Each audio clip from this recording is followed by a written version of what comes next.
Welcome friends. I thought today I'd do a little bit of string block making and show you a project that's been made using string blocks. You're on Create, Quilt and Make with Kate, and I'm Kate.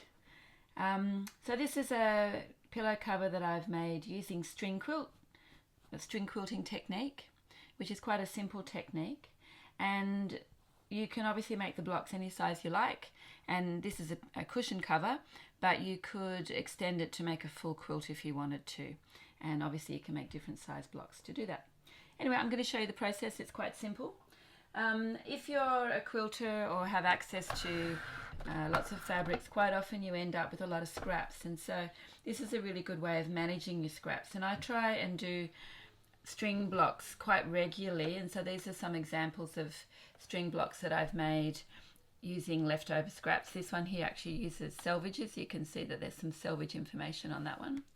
And if you manage your scraps constantly when you're making other projects, so you have a little bit of a session regularly to stitch these down, it means that you're making other little blocks as you go, so that when you want to make another project you've already got something started, and it tends to keep control of your scraps so they don't get out of hand. The great thing about string block quilting or string block making is that you can mix and match anything, and you often hear the expression that, you know, 2 or 3 or 4 fabrics might not go together, but if you put 50, then they will go together, and this is an example of that. So it's just leftovers. Most of these are patchworking cottons, but this one here is a linen. I can't remember if it's a straight linen or a linen blend, and the same with that one. And so you can use other fabrics as well. I tend to avoid synthetic fabrics, but you sort of can use whatever you have available. And I suppose patchworking as a project resource anyway was regularly made out of whatever was available, and we're fortunate these days to have access to so many other things. Now, when you're starting a string block, it's good to have a foundation piece. Some people use paper, but I like to use poplin. This is a really cheap poplin called Top Pop at my local Spotlight store. It's about $2 something a metre, and I often have it on hand because it's a really good base for these types of projects. When you're making your blocks, these ones here are trimmed to 3 inches square, but when you cut your base out, because when you stitch on it, it shrinks a little bit, I've cut the bases out to 3.5, and once I've stitched it, then I'll show you how we trim it back. So I'm just going to randomly pick a piece of fabric, and I'm going to make sure that it's just a little bit longer than the diagonal. You could of course make these straight across too, so you could do it this way if you wanted to, and then you could even combine the two in a quilt. So that's one piece I've selected. I'm going to just choose something else at random, just making sure that's long enough. This one's a little bit wide, so I'm going to cut a piece off it, and you just put that face down on top. Doesn't have to be too accurate. Now, when I'm stitching, I often use leaders and enders, and these are just little scraps of fabric that I sew over. Some people use quilt blocks as the leaders and enders, and then you are actually sewing a project while you're making your leaders and enders into two. Excuse me. So we're just going to stitch.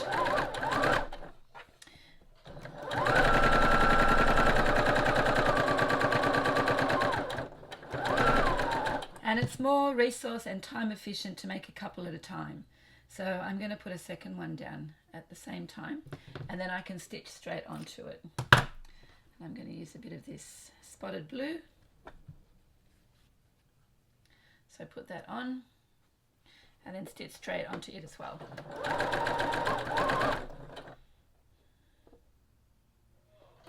I'm going to cut the end off. That could be used for something else. And then I'm going to cut this one off. Get rid of my leader.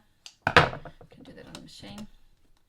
And I will press it in a minute, but for now I'm just going to finger press that one, and I'm going to choose another piece to put on this side.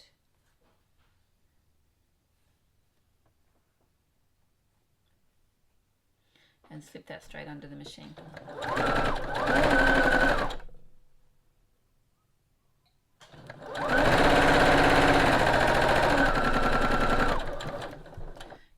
same with the other one. So finger pressing back this way, choosing another fabric. Might go with the purple this time. And you really can do it sort of random. If you wanted to plan them out, you could.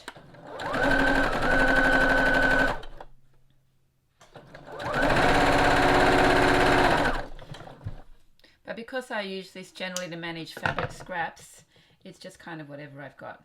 Alright, so I've got 3 stitched on there now. The next thing I'm going to do is use my little iron. And you can use a regular iron, I just find this really convenient. And I'm just going to press these out so they're nice and flat.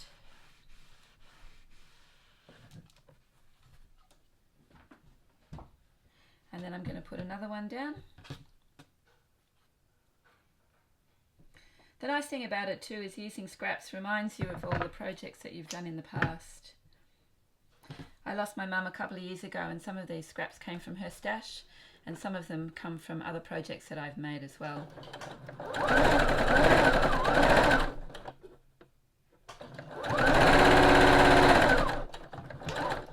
So snip this one off. We're going to press it out too. I'll do it over here this time.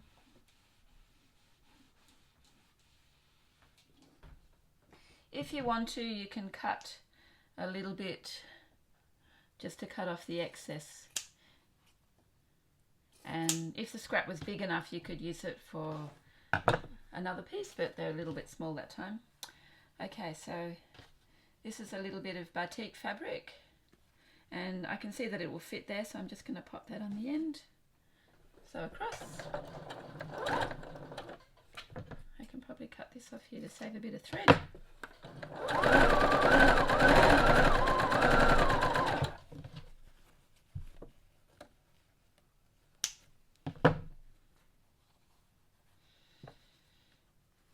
Try a bit of red this time.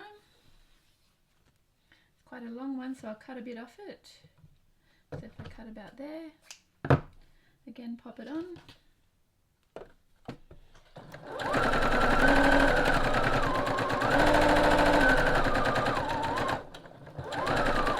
And I'm only doing 2, but you could obviously do 10 if you wanted to. I'm going to press that one down. There's a little bit of a corner left on this one, so I'm just going to look for a little scrap. Here's a tiny little scrap. Make sure I get the right end. Pop that on there. They're quite quick to make.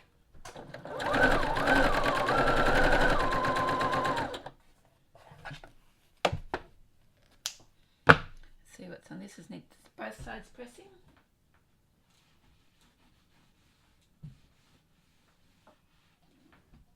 And you can see I've got little tiny corners left over now on both sides, so I'm just going to cover those up, and then this one is finished. Here's a tiny little scrap. That one will cover that one. I actually don't like that colour, so I'm going to pick a little bit further, maybe yellow. I'll just cut that piece. So making sure it's face down.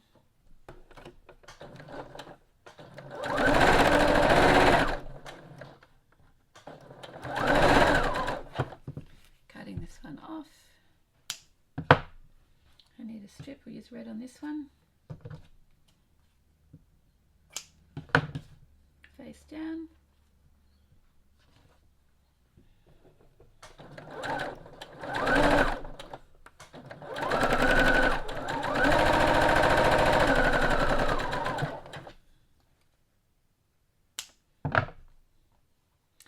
And one more little bit on this side. What'll we use? I usually do it fairly randomly, but I'm being a bit picky today. This one here is actually a cotton slub fabric. So I'm going to use that one too. So you really can mix and match.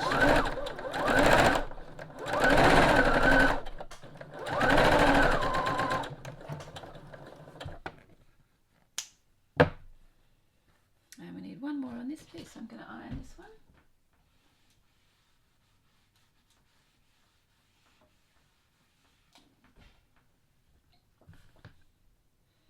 Got a little tiny bit of this one, pop that one on.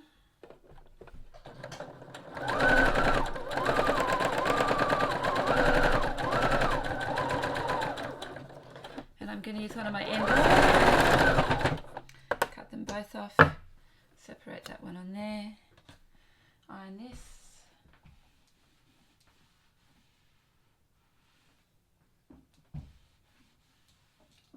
Sometimes the corners get a bit curly, and I find if you turn them the other way and iron them from the back,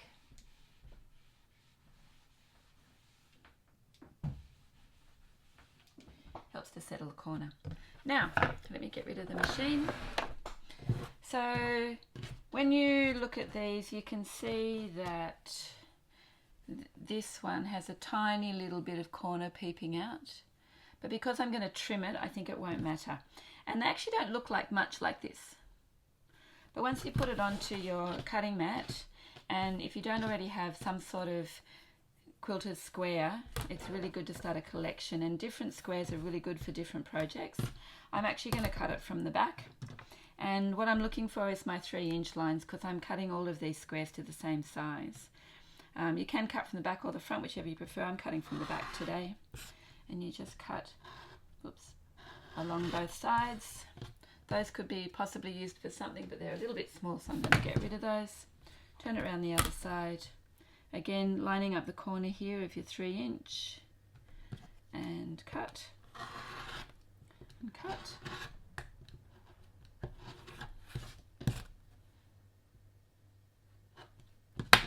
Good.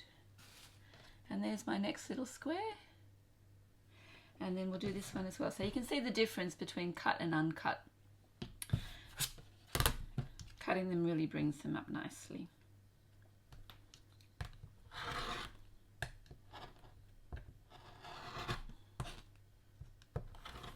And the good thing about using poplin on the back is it gives the square a little bit of structure, but it also means that you don't have to pull all the paper off them. When you're making a project that has paperback squares, you really don't want the paper to be left on the project, and so you have to spend a lot of time taking it off. But this way you don't have to. So there, 2 more little squares to go with whatever my next quilting project will be, and it helps to manage the scraps. So when you go to sew them together, we get these beautiful diamond shapes on it, and you can see the one in the middle here is quite effective. So the way that this has been done is when you start the square, you always do the same colour in the middle piece. You could use white, you could use black, you could choose a colour of your favourite colour. And then when you put them together, they line up and make this shape. So you can see that that's how the shape sits. With these particular ones, I'm not choosing a central colour, so it's going to be different for all of them. But I plan to use some sort of sashing between the blocks. And then when you put them together, obviously it makes this larger square. So the big square is made from the joining of 4 other squares, and then it continues out. When I made this cushion, I also put a piping around the outside, and I piped it with the same blue fabric that I used to make the back. And the back's just an envelope back on the back of the cushion, so that you can just pull the cushion out that way. So yeah, so there's my string quilt blocks.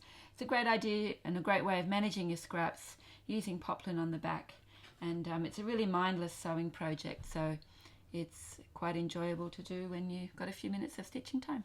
Anyway, thanks for joining me. See you next time.